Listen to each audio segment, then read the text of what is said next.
Welcome. Today I'm going to be showing you several different variations for child's pose. A lot of times in a yoga class you'll hear something to the effect of, this should feel really good in your body. And it might, and it might not. And maybe it doesn't because the teacher didn't offer you variations and so you only know one way to do it.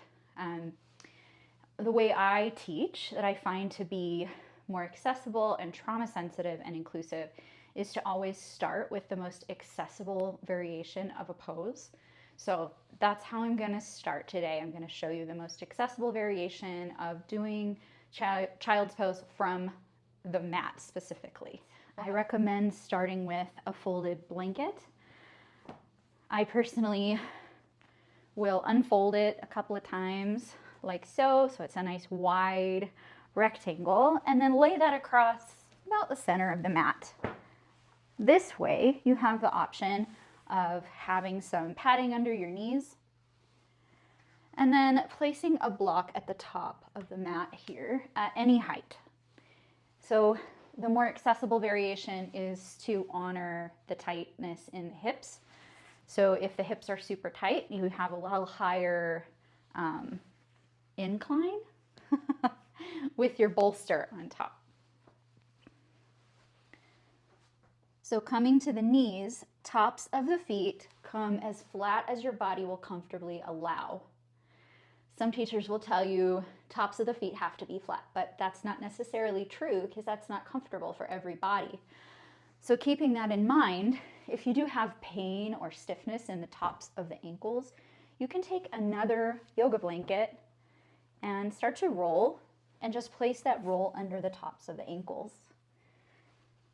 This could also help if you have pain in the tops of your feet. Instead of rolling, maybe you just have a flat blanket so that your tops of the feet have a little more padding. You can also just shift the positioning of this one blanket back a little bit so that the tops of the feet are also supported. So figuring out which formation for the feet and the ankles is going to feel best, and then allowing your legs to spread as wide as is comfortable for you, obviously. Big toes are touching back here. And you want your incline bolster to be close to you so that it's about touching the inside of your thighs a little bit. And this also depends on how tall you are and how big your bolster is. So since I'm not very tall, it doesn't take much for me to start to lean forward. And then what I'm going to do from here is just lay either cheek on the mat.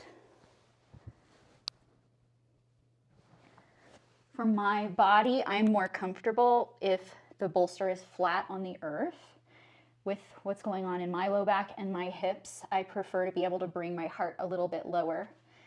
And here's where yoga blankets are really handy, because it seems like you can never have too many yoga blankets. I'm going to show you a few more ways to support the body. So if you have a larger chest, well, let's start with the belly. If you have a larger belly, also like pregnant women is a very good example. You want to stack blankets on top of your bolster so that the belly is not being compressed. So whatever height you need to have that. If you also have a large chest, or just have a large chest, or have both large chest and belly, then you just want to get the head a little bit higher so that it's not being crushed by this flesh. The flesh is not being too compressed. So you're building up the height of the blankets to support whatever's going on in the front of your body here. And then you can lay either cheek down. So let's say it's large belly and chest. Then you might actually double stack your blankets. And again, just laying either cheek. We're resting the forearms on either side here of the mat or of the bolster. And then after a few breaths, you can switch sides. So if you're looking for a little bit more sensation and you have large chest and belly, maybe you prefer to do this without the bolster at all, or you just want to bring your bolster flat to the mat first and then stack your blankets on top. So anytime you are working, either you or if you're working with someone who's pregnant, we just want to avoid pressure on the belly space. So building up height under the upper part of the torso, so the head and chest, to give plenty of space for the belly here. But let's say you still need a little bit more sensation than what you're getting with a bolster. You can also just use a block under the top of the forehead, coming to the forearms. That will leave plenty of room here for the heart, for the chest and the belly as well. If one block is not, you see I have it on its long side, so you can always turn it up to the taller side. You can stack blankets as well. And one thing I really like to do that feels good in my body from whatever place I land, I personally do like to stretch my arms out nice and long here so the fingers can spread wide and press the four corners of the palms into the earth, rolling the shoulders back and down, and then allowing the top of the forehead to rest instead of either cheek.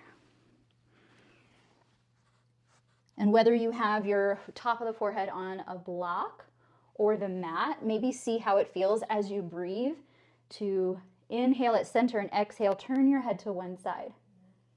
And then inhale back to center, turn your head to the other side. I personally like to do this on the mat.